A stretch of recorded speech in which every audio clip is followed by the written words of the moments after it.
talk to you. I hate you. Whoa, simmer down. Don't know why you'd want to do a thing like that. You feel Antler's horns now! Leave me alone. No offense, but you look like you've traveled a long way down some bad roads. You've got yourself a bad reputation with us. Are you crazy? Peace, traveler. What did you just say to me? What? No, wait. You're desecrating a war memorial. What in creation is the matter with you? Hey! Hi there! Good to meet you.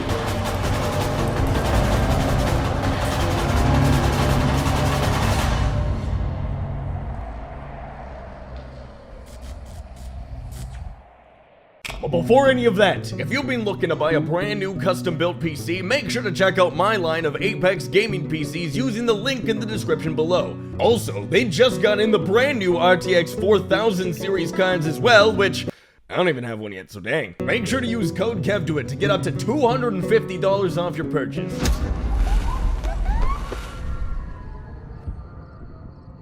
Hey there, I'm a psychopath. That means I strategically and maliciously build up others so that word of my great deeds spreads to their communities, rounding them up like cattle. It also means I enjoy drinking flat Dr. Pepper using paper straws. Now my story starts with my death. I was shot in the head. But it turns out I was only shot in the part of my brain that doesn't matter, the moral side, as it was never there to begin with. I was also hit in the hypothalamus, and I'm incredibly unhappy about it. Well, unfortunately for the Mojave, I was revived by some absolute buffoon, incapable of even an evil thought. Whoa, easy there, easy. You've been out cold a couple of days now. How about your name? Can you tell me your name? Oh, if only he knew. I can't say it's what I'd have picked for you, but if that's your name, that's your name. The stigma is that most psychopaths look the part, but you know there are drop-dead gorgeous psychos too, absolute sexy beasts of the world, as to which I am definitely not. I am not that. What? The doc wanted to analyze me a bit further, and so I played along. We'll learn right quick if you get back all your faculties. Becoming the most luck-driven, charismatically intelligent perceptionist, like a receptionist, but with guns. With luck like yours, I'm surprised them bullets didn't just turn right around and climb back into the gun. He sat down to try to figure me out. However, I already stole the cheat sheet. I'm gonna say a word. I want you to say the first thing that comes to mind. Dog. Dinner. House. Target. Night. Silencer. Bandit. Swiss cheese. Light. Flash. Mother. Human shield. I aced it. Maybe it explains a thing or two about your predicament. I got a form for you to fill out so I can get a sense of your medical history. Barter, guns, and speech seem to be my forte, and I do remember being clinically diagnosed with kamikaze. Very rare. And with that, the doc tried rushing me out of his place. Here, but these are yours. Was all you had on you when you was brought in. He went through my stuff. He would pay dearly. Didn't have much choice, I'm afraid. Anyway, you ever get hurt out there, you come right back. But try not to get killed anymore. And then he joked about me getting killed. The irony. I left his absolute dump of a shelter into a very unfamiliar deserted place. A desert. Well, not knowing who killed me was killing me, and I just figured everyone here was in on it, so I set out to meet the locals, who were so ugly I decided not to. Well, fate had it in for me. Cheyenne, stay. Which ended up in me getting some quick target practice in for the greatest game. I just imagined each bottle was the head of a townsperson. It made it a lot easier. Well, that's a start. I gotta go chase geckos away from our water supply anyway. Why don't you come along? This tool of a wannabe sheriff tried to coerce me into doing some stupid hunting trip, but I denied immediately to go get completely wasted. But instead of addictions, I was greeted by opportunity. If you don't hand Ringo over soon, I'm going to get my friends and we're burning this town to the ground. We'll keep that in mind. Now, if you're not gonna buy something, get out. After hearing both sides of the argument, I spoke to what I could only assume to be the old village hag to pry information out of what little she could presumably process. Looks like our little town got itself dragged into the middle of something we don't want anything to do with. If you were able to get Ringo out of this mess, you'd have a decent reputation around Good Springs. Then I asked about helping the other guys. Don't know why you'd want to do a thing like that. Yep, you'd get on their good side, but people around here wouldn't appreciate it one bit. With that, my mind was made up. I chased after the goon who somehow managed to become an entirely different person. Obviously, the I&I file in my brain got shot when I was killed. Regardless, I insisted that I was just the person he was looking for to deal with all of his problems. I guess me and the guys could push this place over pretty easily. You go settle things with Ringo and put a bullet between his eyes while I round up my crew and let them in on the plan. Well, with that I stole from the nearest Sunset Sarsaparilla machine and met with Ringo. That's close enough. Who are you, and what do you want with me? I told him if he was gonna shoot me, he'd better not miss. Sorry about the gun. You just caught me off guard, that's all. He played dumb, or he was just dumb. Either way, he would be my first. What? And just like that, I got a fancy new pistol. I swapped to some more fitting apparel, met Super Mario, Running low on smokes again. and told Bandit Guy I did my chores. We'll still need a plan before we rush the town. Obviously, they were a bunch of slack jobs without supplies, so it fell to me to gear them up. So if you could shake down the old doctor and the store owner for some stuff. Luckily, I have a way with words, as in I weaponize them with verbal abuse and threats of violence. All right, I can give you some of my extra leather armor and spare ammo. For medical supplies, well, I knew just the guy. Unfortunately, I was too uneducated in the ways of fancy Doc Jarble, so I searched his home until I found a nearby book that had the only words written on it: "The mitochondria is the powerhouse of the cell." I sat down with the doc, and those words alone seemed to convince him that I was a medicine. All right, that does sound bad. Here, take these. I lied through my teeth until he gave me all the supplies he could spare. You take care now. Oh, I'd be taking care of things real soon. I returned to the not-rendered Bandit Guy and told him I had all the supplies. All right, nice job. Better take some for yourself in case you get hit. I saw some of the townies gathering at the saloon, so we got a militia to take down. And just like that, within the first day of me being revived, I had already funded a hostile takeover of the local town. However, I needed to change just one thing. That's better. I like this for committing mistakes. And so the siege began. We waylaced to the pathetic townsfolk, and as I blew the limbs off their fragile bodies, I made sure to accidentally friendly fire all the bandits in the process. I needed all the gear I could get, plus it was fun. I told Cheyenne to stay. She did alright. The saloon was my first major stop, and there he was. Old man. He made a mad dash for the doors, guns blazing, but I charged out and cut him off. In a YouTube-friendly sort of way. Things were going great. There was one last stop I needed to make. No more rescues. No more helping people like me. I was gonna be the last me this Mojave would ever see. And as if his name was Moby Doc, I hunted this insignificant widow with spears. Or harpoons, whatever floats your boat. But the coward ran, and the chase was afoot. But the chase ended as quickly as it began, because he did not run very far. Even though I murdered all the gang members I could during the fight, they still seemed to like me.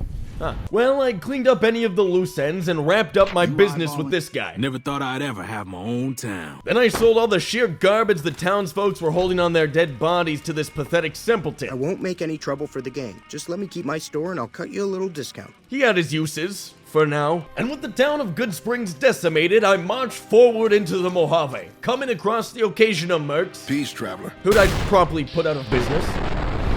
I would stop to rest at the local camps, just to make sure I was ready for the days ahead. On top of slaughtering every piece of useless meat on my way to what looked to be some sort of amusement park for hippies. And then I was stopped by, I don't know, some kind of park ranger. Hey, where the hell do you think you're going? Who I ignored immediately and headed straight in. Of course, the park was filled with your usual run-of-the-mill convicts, most of which seemed lost and confused, so I put them out of their pathetic misery. As I wandered as aimlessly as the existences of all around me, I stumbled across some kind of prison camp. My kind of people. To murder, obviously. Turns out they were ready for the likes of me. Well, I barged in freely, met some guy who looked like I could put him in a position of power eventually and then kill him the moment folks put their trust in him. Didn't know anyone would willingly walk into this place. And I looked for the head honcho of this dump establishment. Turns out, he wasn't in. So I just talked to this guy instead. Dawes said he let somebody in. So you going to give me a reason not to kill you and throw your body back outside? Well, since he immediately threatened me, I decided why not work for him? Chavez formed his own crew and have been hitting traitors on their own. Everybody I've sent after him either got killed or weren't able to catch him. That leaves you. What do you say? Besides, I needed the camps, and I'm sure I could justify killing anyone under his watch. You just walked into the wrong camp, my friend. Turns out I was right. He sent me to a fort of miserable halfwits who also immediately threatened me. So I murdered them all. Especially this guy. He didn't even know he was killed. Well, that was fun, so I figured why not go a bit longer? I'm happy you cleared that up for me. But we've got another situation to worry about. There's a merchant hanging around near the prison. I was sent on another run, this time to find a spy who I found immediately without a problem. Better be careful around these parts. As no mother would name a normal non-spy traveling merchant. Well, you see, I'm really a bounty hunter trying to catch some powder gangers. But they probably saw through me just like you did. The NCR will still give me a nice bounty for your corpse. Well, he threatened me too, so I threatened him back. That's a good point. Sorry I tried to ambush you there. No hard feelings, I hope. Problem is my bullets hit harder than my feelings. Even though I just murdered him, this guy did offer me good advice, to hand over the prison camp to the Boy Scouts or something. I met with the camp leader to discuss betraying the faction I just joined to betray Goodsprings. I'm Lieutenant Hayes of the New California Republic Army, 5th Battalion, 1st Company. I basically demanded a full-on assault using his men as my meat shields, and he agreed rather quickly. Some powder gangers did you wrong, is that it? Alright, fine by me if you want to put yourself in harm's way. I'll mark the staging area on your map. Talk to Sergeant Lee. With that, I headed back to the prison camp and grouped up with the Boy Scouts ready to attack. I'm Sergeant Lee. Lieutenant Hayes radioed ahead to say you were on the way. These trash bag covered morons were hardly equipped for the fight ahead, which was exactly why I called this attack. 2 birds, 1 stone. And that's all the briefing you're going to get. Let's go. Well, I grabbed ye old faithful and lay siege to the pathetic worms of the prison camp, each one of them clamoring to get a shot on me. Unfortunately, their accuracy was that of a blindfolded one-armed toddler hopped up on jet. However, they were putting up more of a fight than Goodsprings did. Luckily, I just drowned the bullet holes in my body with whiskey and pretended like pain was the cure to my addictions. The second-in-command guard did beg for his life, but I figured that, well, I needed the XP. I cleared out the buildings like a bad roach infestation, talked to a member of the gang that I was literally slaughtering, as to which he said, "Hey, as long as you don't come too close to any of our camps, we'll let you pass without trying to kill you." And I headed to the main boss's room to cripple and or dismantle and or dismember and or clinically diagnose his men with dead. The boss chased me outside like a rabid ferret, so I put him down like one. His +2s weren't so happy about that, so I made them -2s. And after all was said and done, the Boy Scouts said they would handle the rest. We can take it from here. We might have some cleaning up to do, but Eddie's a Deddy. But unbeknownst to this buffoon, I killed all of his men in the battle. You know, statistically speaking, grenade launcher attacks are more rare than bear attacks or something. And so I headed back to the Clown World's casino to clean up any other loose ends. But as I murdered senselessly, the only thing on my mind was the fact that the Earl of Sandwich, John Montagu, invented the sandwich in the 1700s in order to eat without leaving his gambling table. Well, I found some guy who was clearly unclear due to my excessive drinking before combat. So without hesitation, I learned very quickly that that was the original deputy of this dump of a town. Well, I guess you're gonna have to find us a new lawman. Luckily, I knew just the guy to replace him with. Need to talk about something? All right then. Guess I'll just make a quiet exit. I'd allow them to feel like a real town for at least a while. Without skipping a beat, unlike the hearts of all I've murdered so far, I headed south only to find myself in the middle of some sort of one-on-one conflict. Little did they know they were both wrong in whatever they were arguing about. Then some hooligan ran towards me. Powder gang is small time, man. I'm a winner. I won the lottery. Whoops, you startled me. Well, I stole his lottery ticket and made my way downtown where some kind of festival was going on when some LARPy nerd spoke to me about degeneracy. I won't have you lashed to a cross like the rest of these degenerates. When little did he know I wrote the book on it. I want you to teach everyone you meet the lesson that Caesar's legion taught here. They were very full of themselves. That you are weak and we are strong? This much was known already. But I couldn't deny that they were doing a good thing here. Yes, they did. There will be more lessons in the days ahead. They seemed like a mentally stable and healthy group that I was interested in tearing apart from the inside out. Well, on my way through to who knows where, I was ambushed. Or should I say strategically fed sacrifices. I even had one lady show me how to wrestle bulls. I mean, sure, I was the one to provoke them and she had no experience, but I still learned a lot. Unfortunately, the road led me into a pack of rabid humans who looked like they all used a dollar store tanning bed. So naturally, I threw dynamite at them. Lots and lots and lots of dynamite. They were persistent, and I suppose I'd eaten a casserole at some point, which meant that I was in trouble. Luckily, unlike casserole, dynamite solves a lot of problems. I looted their pitiful, lifeless corpses and proceeded down the long, open, desolate road. That was until I stumbled upon another dump of an establishment where I assumed no hire of the people. I decided the Dino gift shop was a good place to start, but just bumped into some guy named Manny, like after Ice Age. I ignored him completely, but as I waited until night, I noticed somebody new entered the Dino, so I chased him down. I need someone I can trust. You're a stranger. That's a start. Well, he had just made a handful of mistakes. Luckily, they weren't my stakes, as I favor a certain cut. My wife was taken from our home by Legion slavers one night while I was on watch. Someone set it up. He got all sentimental about some stupid lady or something, but if one is to mutilate, one must manipulate. Words I live by. My wife's dead. I want the son of a bitch who sold her. Bring him out in front of the nest here while I'm on duty. I work nights. I'll give you my NCR beret to put on. It'll be our signal, so I know you're standing with him. So I went along with this little charade. I'll make it This was a great opportunity, but who or what would I take to the slaughter? What's going on, man? Oh, yeah?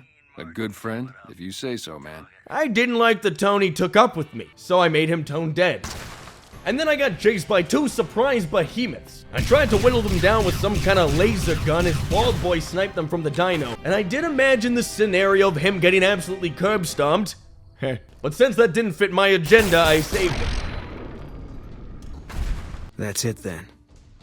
How did you know? My original thought was just to tell him I wanted him to kill some random guy. You sick bastard. But I told him it was just a hunch. You didn't have any proof? With my luck, I just barfed out words and he accepted them gratefully.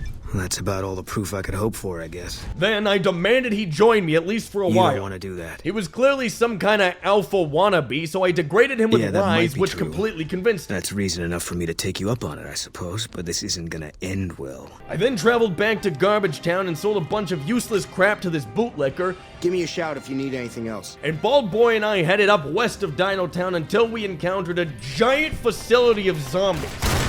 As I tore through their wretched carcasses, all I could think about is how the heart of a blue whale, the largest animal on Earth, is around 5 feet long and can weigh nearly 400 pounds. So anyways, they were all dead and I found an intercom. All right, Smoothskin, I'm letting you in. You better watch yourself. The chain-smoking nerd let me in freely. But are you ugly?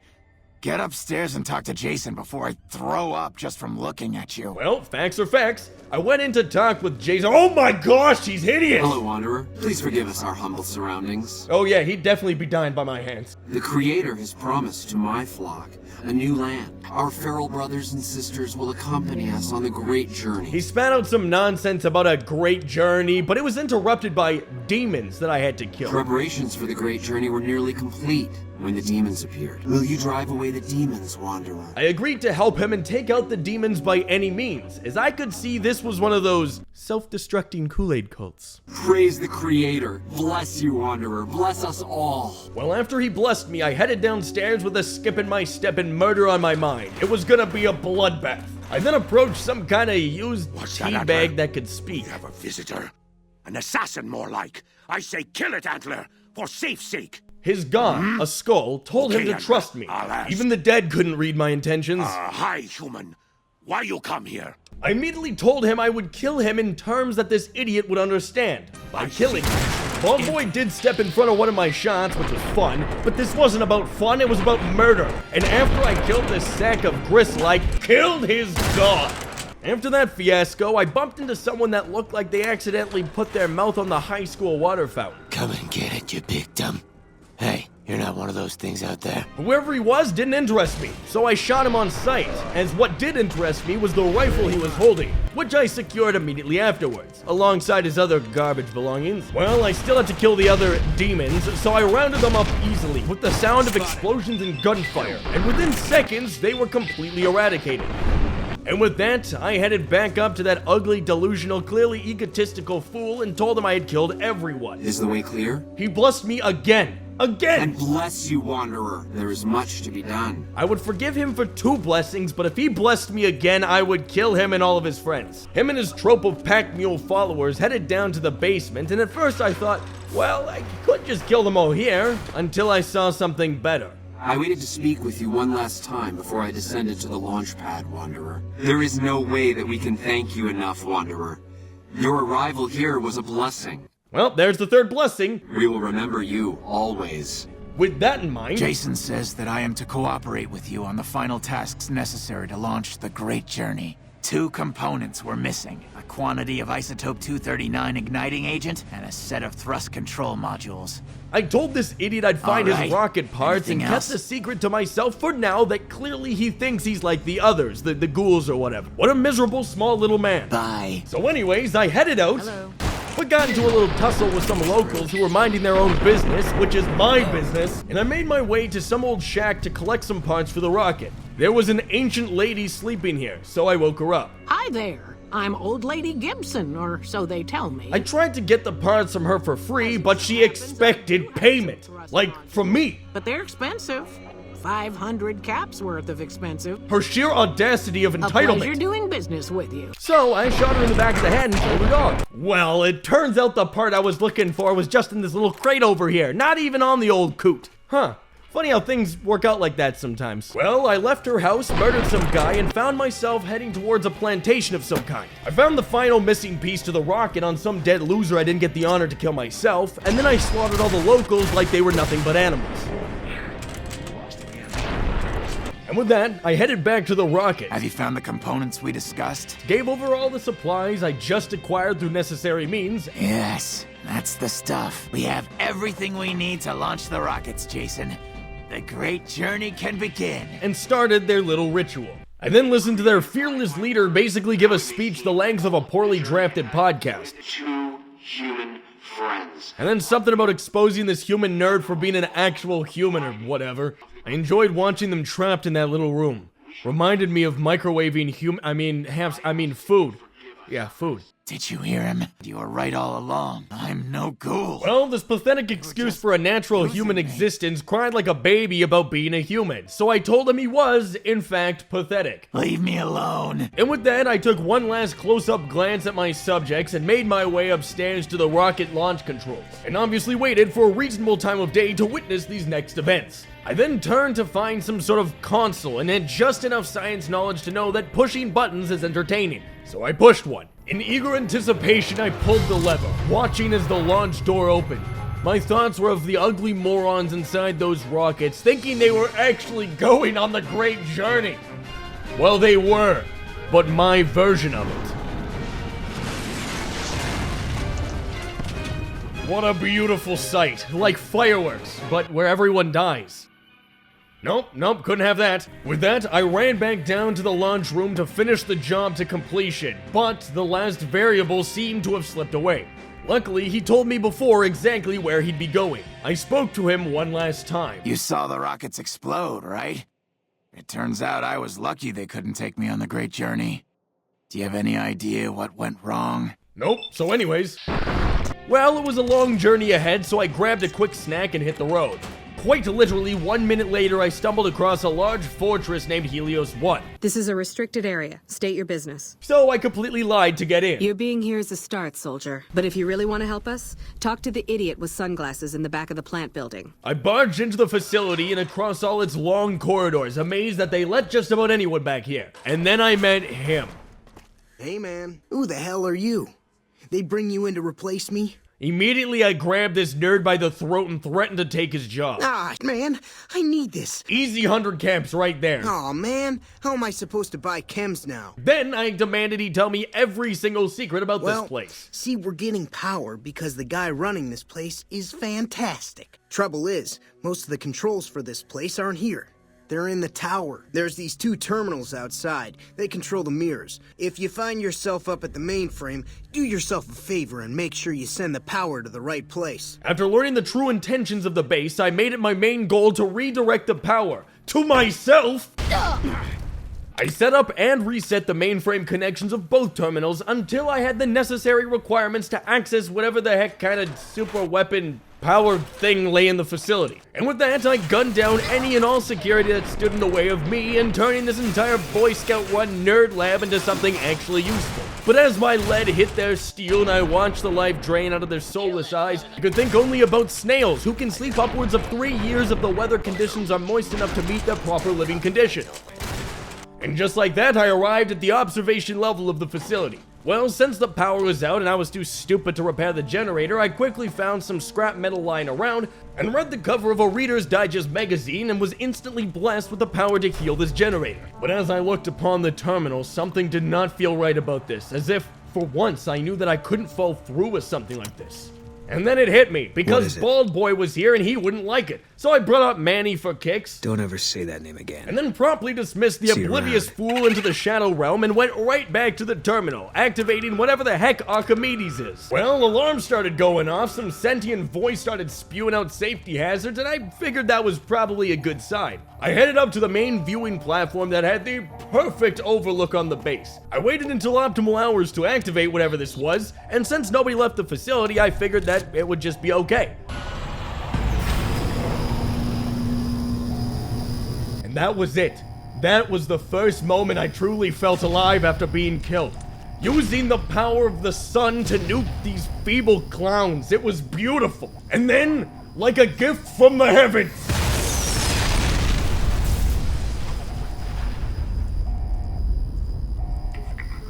luckily, the Boy Scouts still loved me. Oh. The path back to the base was a bit bumpy, but as per usual, I had a couple loose ends to clean up. You just killed my paycheck. And I just killed you. Touché, I think. Things were definitely starting to pan out nicely, and with that, I headed back into the Mojave. There was a lot of land to cover in between Helios 1 and New Vegas, and I definitely took the scenic route, as to which many poor slobs lost their lives along the way. There were many people who figured they could just simply exist, and I was there to prove them that I exist so they cannot. I met a strange man with a nice guitar. Oh, this old thing? Why, thanks, friend. I killed him for the guitar, might sell for a couple caps. I also ran into an outpost meeting some kind of gross, poor-looking person. No offense, but you look like you've traveled a long way down some bad roads. Something about her was off, so I didn't want to kill her just yet. All in good time. And so I hit the road to Vegas. It was a relaxing trip, to say the least. I was really starting to understand more about nature, about life, about how easy it is to murder an entire caravan of traders along with their livestock, and about exercise, which landed me at a caravan headquarters. Here I met another old lady who died young because of me. Welcome to the Crimson Caravan Company New Vegas branch. What may I do for you? But she offered me a job, so I figured, why not see where this goes? But I am in need of a runner. She offered me useless odds and ends jobs, but for enough caps to fuel my alcohol and drug addictions, so I made my way to Freeside, only to be jumped by a thug. Another man lured me into a back alley for some reason, but whatever he wanted became irrelevant when I found two guys who looked like they were carrying useful stuff. The original guy came back, I could only assume to steal my kills, so I decimated his weak human legs before cleaning up what I started and sitting down for a quick meal. Oh, and I also killed this kid's rat. I made my way into a Boy Scouts main headquarters only to find some dorks I had to deliver information to from that old hag, which I did, and was offered yet another job. Wonderful. All right. Straight to the point. Not interested, I played him off and left, only to be stopped again and asked to go through with the job. But I'm willing to pay you if you'll find Keely and make sure she's safe. Free food. I had a good feeling about you. Moment you walked in. I mean it. Well, I went back to the old lady just to receive... Would you be interested in more important jobs? Another job, to go find some caravan-running rival and put her out of business. Seemed fair to me. So once again, I traveled clear across the Mojave, stopped for a quick murder break, which doubles as fast food, I suppose. But I then had a run-in with the Boy Scouts, soccer mom. Since you haven't pissed yourself, I'll assume that you don't know who we are. The NCR sends us when they want terrible things done to terrible people. You've got 3 days to improve your reputation with the NCR, or we come for you. Have a nice day now. You hear? She threatened to come and kill me if I kept killing all her family, which was kind of they gave me a 3-day head start to kill as many as I could. And with that, I headed to the Boy Scouts outpost, absolutely destroyed their morale by spreading news of the LARPers. What? There's no way. They aren't even waiting for the dam to fall. We'll never stop them. Not at this rate. We're doomed. I barged into their local tavern to find the caravan woman. Looking for trouble? Essentially, I degraded her to nothing but dirt before telling her that her father's dead, so stop clinging on to her pathetic business. What did you just say to me? She saw my reasoning and decided to sell her garbage excuse for a caravan. Give me that paper. I'll put my name to it. No sense trying to hold the past between your fingers when it's nothing but dirt. Not only that, but I managed to coax her into joining me. Go with you? And why the hell would I do that? 'Cause I'm the protagonist. Walking the Mojave with you can't be any worse than here, that's for sure. Are you sure about that? All right, I'm in. I'm trying to fund my addictions here, and she looked like the right person who could bring in a rush of silver, so to speak. And so I told the old hag that the caravan was hers for the taking. Very good. As to which Cass and I headed back off to the Strip, Freeside specifically, to do casual work, like threaten casino-going punks whose fathers are in high places. What? No, wait. Look, I just need time. Don't rat me out to them. Or gamble immediately afterwards. Welcome to the Atomic Wrangler. Because with luck as high as mine, I would guarantee I would be back. Hello. Hey, and next time, there would be no survivors. Well, I took a quick partner analysis break, as to which I was told. You are such an asshole sometimes. She ranted on and on about me, I don't know, murdering tons of caravan merchants or something. Anyways, I lied to make her feel better. Well, alright. Turns out I had done enough to warrant 2 punishments of listening to her babble on about my shenanigans. I lied again, but she saw through it that time. Stop being so shifty and downright mean. Now, well, so much for keeping her around for much longer. With that, we headed to some ugly side road gift shop guarded by the saddest looking security. Afraid I'm gonna have to search you before letting you in. The only weapons allowed on the premises are the ones we're selling. I humored them with handing over my weapons and headed inside, only to find some manager who was also a Karen. I think I understand what the issue here is. I couldn't believe my eyes. She killed some random guy as a scare tactic, which spooked away some simpleton, but I had my eyes on all those weapons. I talked to the lady. Welcome to the Silver Rush. Figured I'd get in her good books, make a few more caps, and... It just so happens a position opened up recently. Welcome to the Silv... Aw, crap. Don't tell me you're my new guard. She put me on guard duty. Well, caps are caps. I wasn't letting anyone in this store, as I was sure that's what I was told to do. I stood there, vaporized one man, and then I got into a tussle with some boy band looking snot-nosed hippie punk rap scally. Actually, I got a better idea. Make the new hire tell her. I was aiming to shoot his hair clean off, but I missed by a little bit. Well, honest accidents, so they say. You had a little bit of a hard time following instructions, but didn't do too bad overall. Here's your pay. However, another task has come up that I could use some help with, assuming you're still interested in making some money. Good. Here's the package.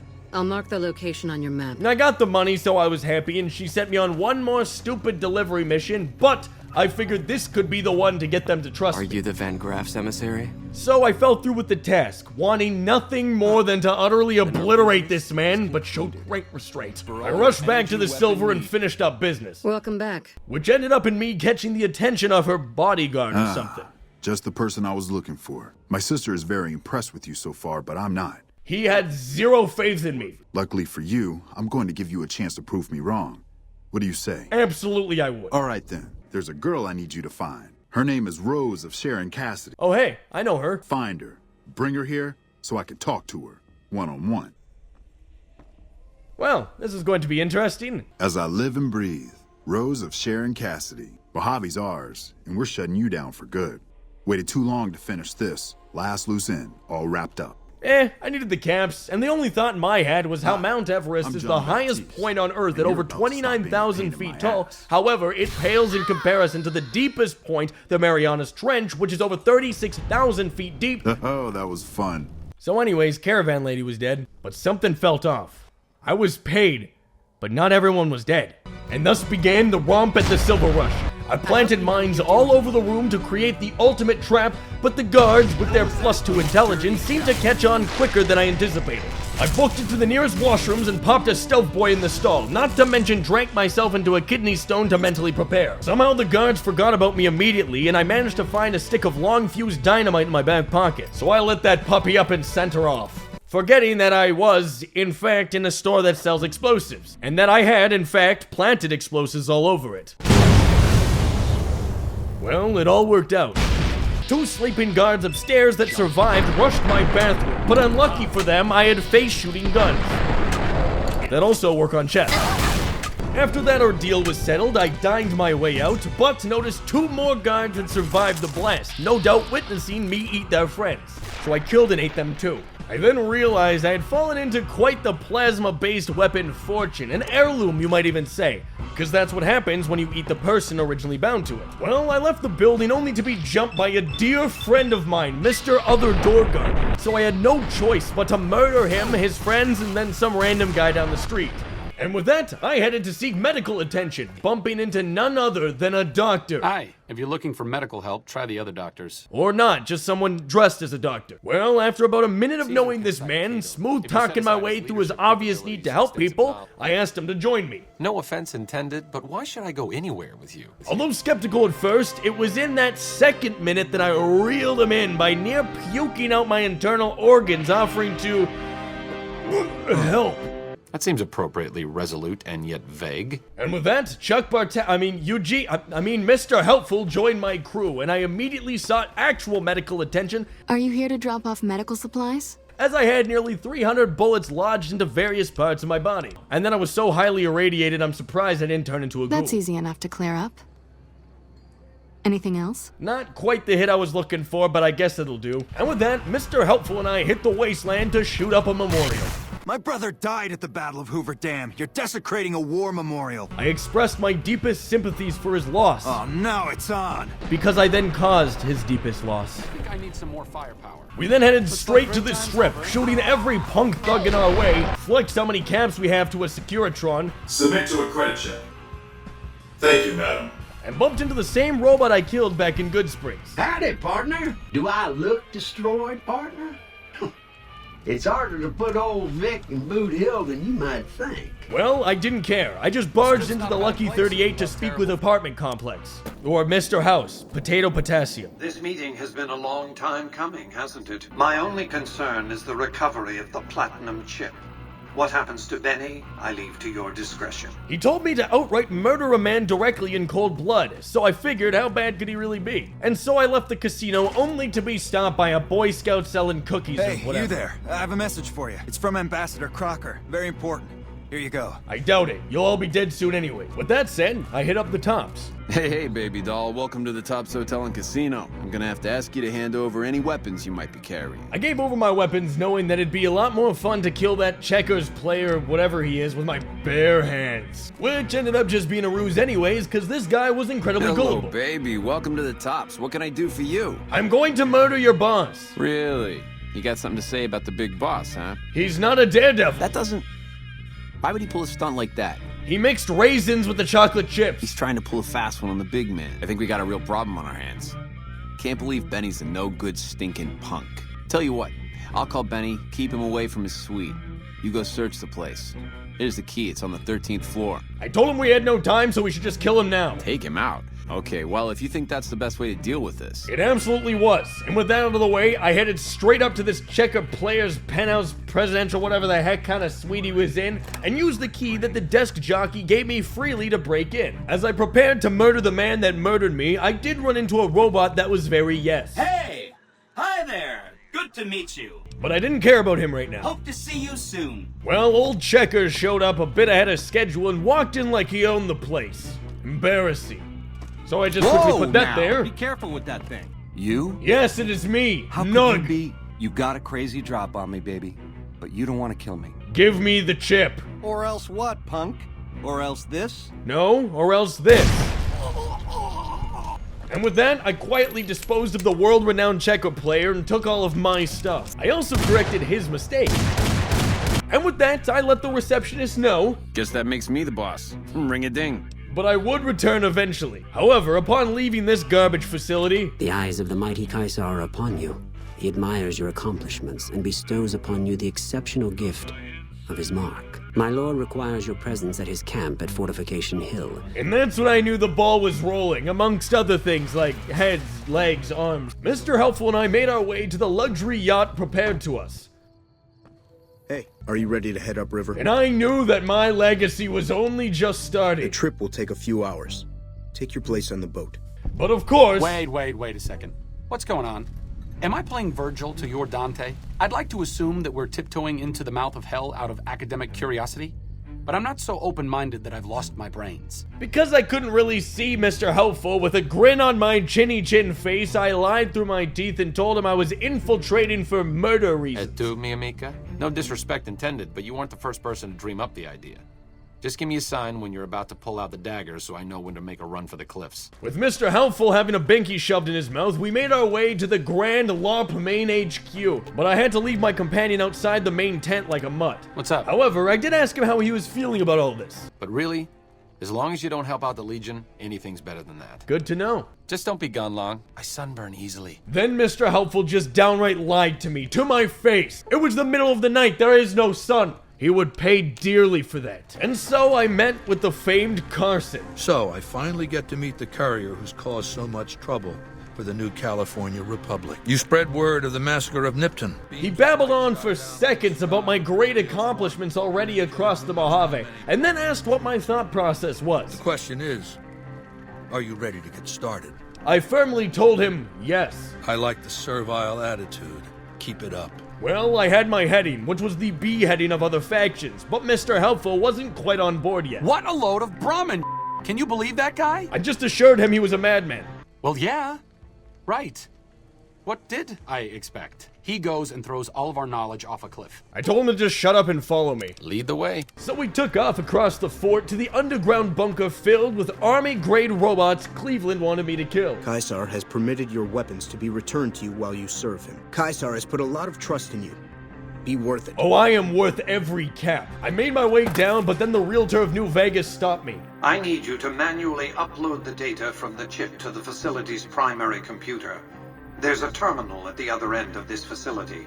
I won't hold you up any longer. And just like that, I was ready to betray the LARPers. I mean, the more the camps, the more I murdered the other guys. That's how it works. Well, Mr. Helpful and I barged into the facility, guns blazing, or in his case, chainsaw buzzing, and we tore through any and all security that stood in our way. All the while remembering that there are around 16 million thunderstorms that happen every year, and there are typically around 2,000 storms happening at any given moment. And just like that, I installed the platinum chip to create an army of absolute human enslaving machines. I figured, hey, it's never worked out well before, but I got a feeling. So anyways, we headed back to Camp LARP to lie to Cameron about destroying the robot. I felt the ground shake a while ago. I'll take that as a sign you've got the job done. As I was telling you before, I want Mr. House out of the picture.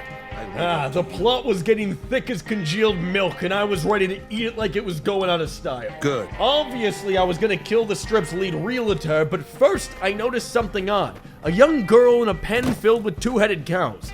I can't talk to you. It's not allowed. I lied to her immediately. I guess that's okay.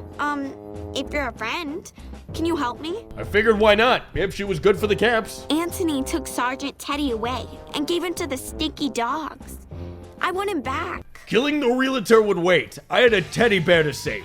Unfortunately, it was guarded by that guy in middle school who drank Monster like it was his religion. Outsiders are a rare sight at the fort. The stupid girl should know by now that even the rags on her back are a privilege. You square off with 4 of my best dogs. No armor and no weapons except a machete.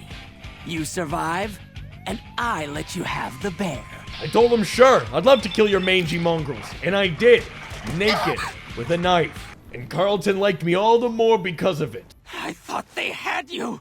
Take the bear. I collected Sergeant Teddy and headed back to the young girl. Hi. Hey, I found your Teddy. That's okay. I'll fix him. Can I have him now? And with that, I ripped Teddy in half right in front of her, his innards pouring out of his lifeless corpse, gasping for air where he would find none, as his lungs shredded by the sheer grip of my grasp. The agony he endured for mere seconds would have felt like a lifetime and then some, delayed only by the desperation of this young girl's soul and recognizing mortality and hopelessness. In this moment, life became more than real, as now there was a comparison to a lack thereof. Sergeant Teddy! I don't want to talk to you. I hate you. So anyways, I headed off back to New Vegas. As I arrived back at the Lucky 38, I was stopped by some medical nerd. Excuse me, but are you the courier who caused all of that trouble in the tops? We just want to find out what sort of technology Mr. House has used to stay alive for all these years. It could be of great benefit to the people we try to help. Yeah, no. Do you mind if I ask why? Because I don't give a crap about you or anyone else. Great. You and every other asshole around here. And with that, I headed up to my penthouse to meet with a realtor and upgrade his robotic army to unbelievable amounts of power. So, Benny has been handled, and you've recovered the platinum chip. Let's have it. I gave him the chip willingly. Such a small thing, isn't it? Sure, but I really don't care. He then took like 5 years to explain to me how weapons work, but I completely zoned out, mesmerized by the fact that these robots could not only murder an entire city within moments, but then it takes around 570 gallons of paint to cover the exterior of the White House.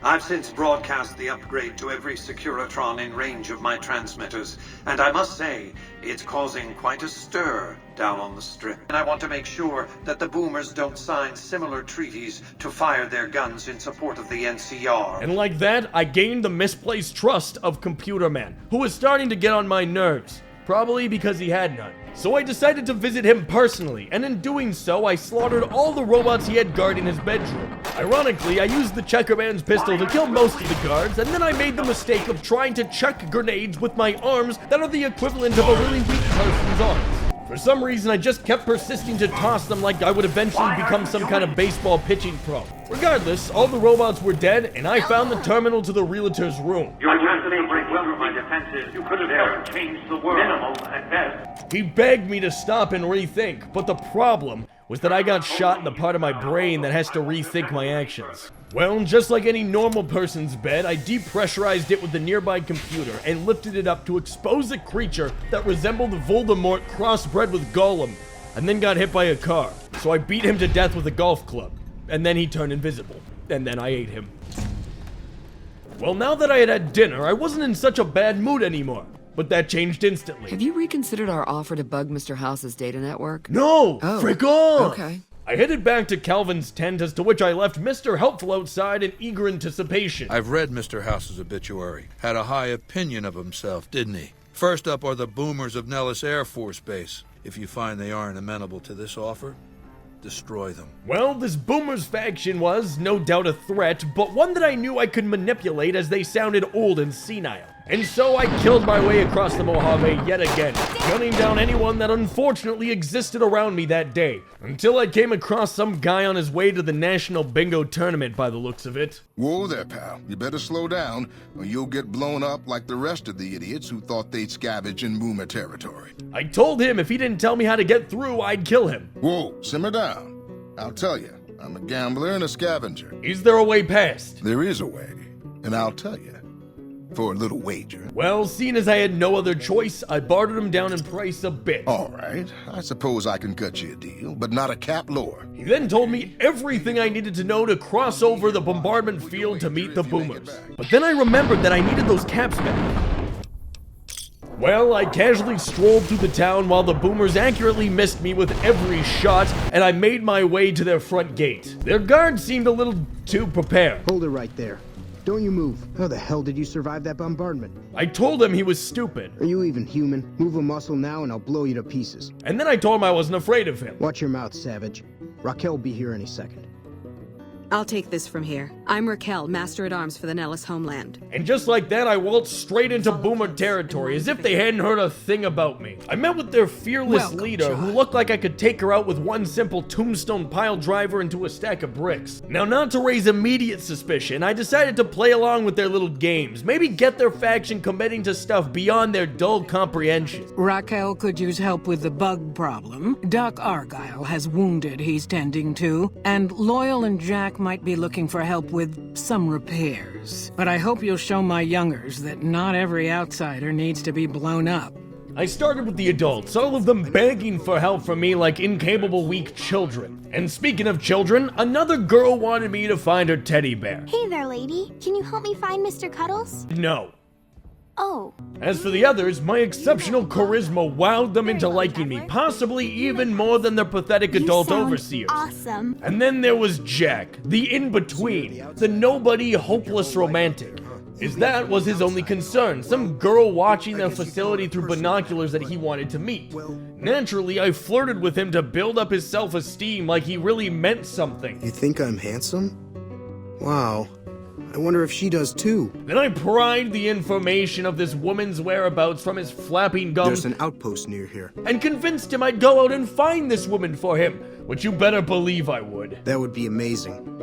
As in, I would thank you forever. But upon leaving, I did come across that girl's teddy bear, my lucky day. as Mr. Helpful and I proceeded to repair the boomers' garbage, kill insects, and basically do everything for the lazy slobs, their trust grew in me. An impressive piece of work. Maybe Pearl is right about you. Their future was placed in my hands. Then I found that ugly friggin' loser that Jack desperately needed attention from. You should go talk to Blake or Alice. They handle most of our contact with visitors. Nice-looking blonde boy? I always wondered if he was watching me back. Turns out she was stalking him back, so obviously I told her that I flirted with him to make her jealous and careless. Well, you don't have to do that anymore. Sounds like I better hurry to him. Any chance the boomers would let me visit Nellis? Oh, they know you're on your way. Absolutely. You can trust the person you literally just met seconds ago. Really? Thank you so much. I'll get going right away. Get out there and find love, you crazy. Well, with that problem out of the way, I returned to the boomerist of the boomers, who had an idea to recover a bomber. Earl sent word saying it's all right to tell you about the lady and the water. This bomber crashed down in Lake Mead, pretty damn near intact. I continuously told him he was crazy. I know it does, but I tell you it ain't. And that his idea was unbelievably stupid. No, it's not. It's the smartest idea you ever heard, but you're too stupid to know it. So I went along with it anyways, which was fun regardless, killing some death claws, an evil firefighter, her pet rat. I'm glad that's over with. And I did all that they wanted me to, and I blew that bomber clear to the surface of the lake, knowing full well they'd never get to see the day this bad boy actually works. Their hope did put a smile on my face. That's tremendous. So I visited Grandma one more time to let her know I had done everything to ready her people. What you have done for us is a miracle, child. You are a trusted friend of us all. Oh, that's pretty neat. And thus started phase 2 of the boomers' new history, the complete extinction of its experienced soldiers. We started in the barracks just to take out anyone that could fight fair later on, and made sure to kill all of the surrounding soldiers who would cause problems when I entered phase 3.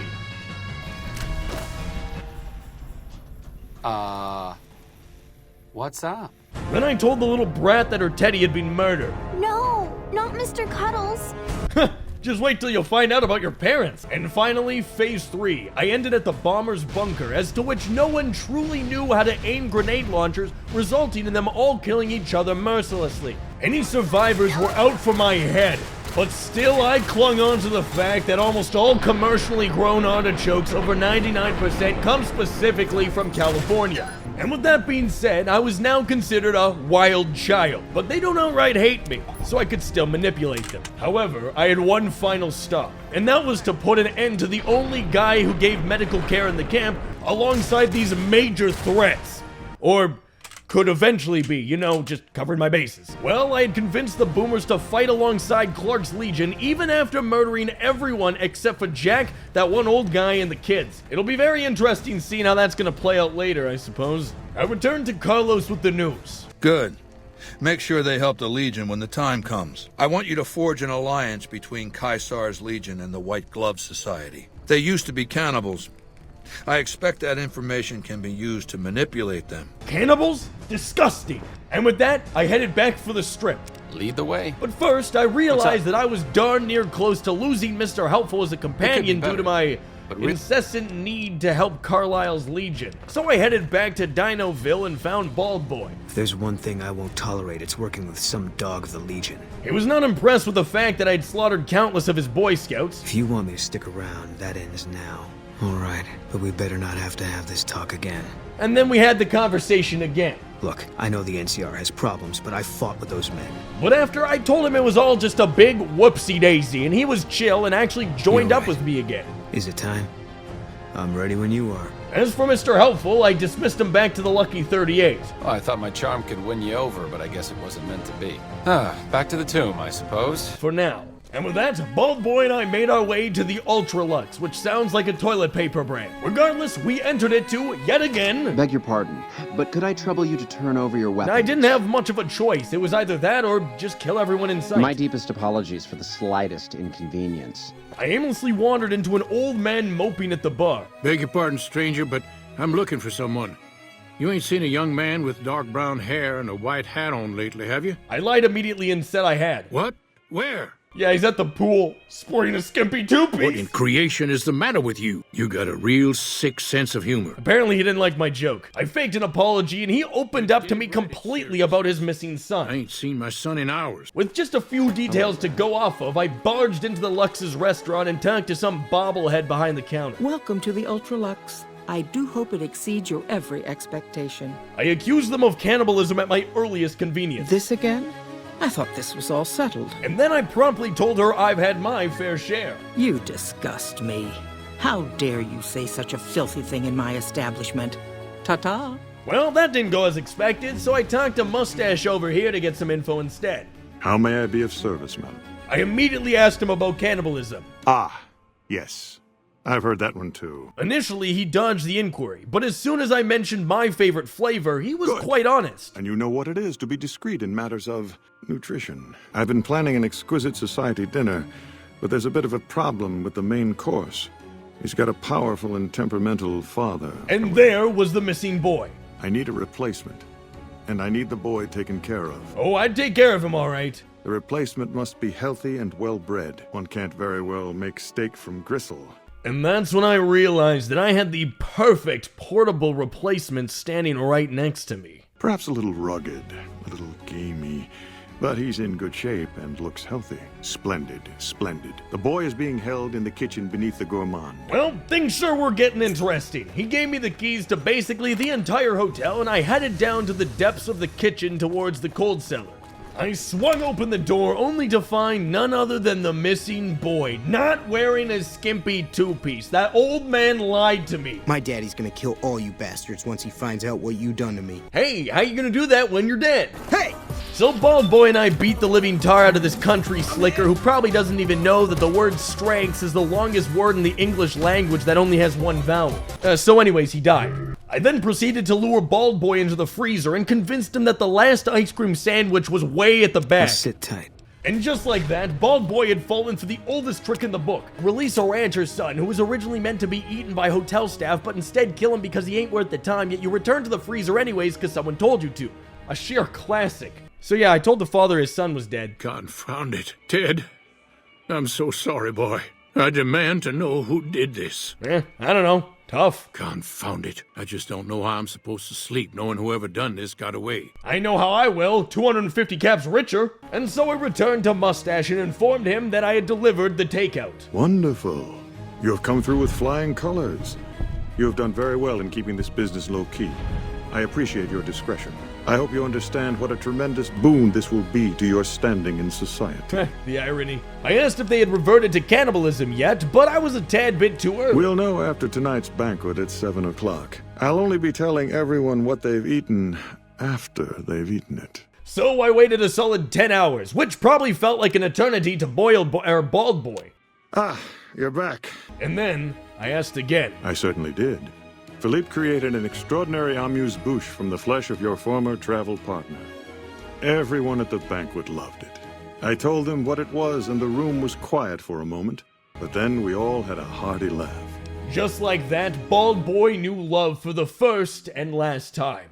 Well, after that little chicanery, I quickly rushed out to a random business to squeeze every last camp I could out of the owner, just for kicks. Yeah, I imagine that it takes a lot to fill the void of such a bottomless soul. Take the caps and leave me to my sorrows. And headed straight back to the Lucky 38 to find Mr. Helpful just roaming around. What's up? Back in your good graces again? I know you'd see the light. We went back to the Lux to quickly check up on their new cannibalistic ways. Why, it's splendid. Simply to die for. Mortimer told me about you, you know. What a pair of mischief makers you two are. And with that in check, I made sure to have them join up with Casper's Legion. I don't care for their incivility. Nevertheless, I have heard Caesar has a stately dignity about him, and I understand his policies will agree with our new menu. Tell your Mr. Caesar we are with him. Oh, I absolutely would. With pretty much everything going according to my plan that I'm making up on the spot, I was becoming satisfied. We made our way back to Larb Camp to meet with Clifford one more time before I'd figured he'd outlived his usefulness. Okay. However, it appears he was suffering from intense gastric tuberculosis or something. I don't know. I'm not a doctor. Yeah. Rendering him more useless than I originally imagined.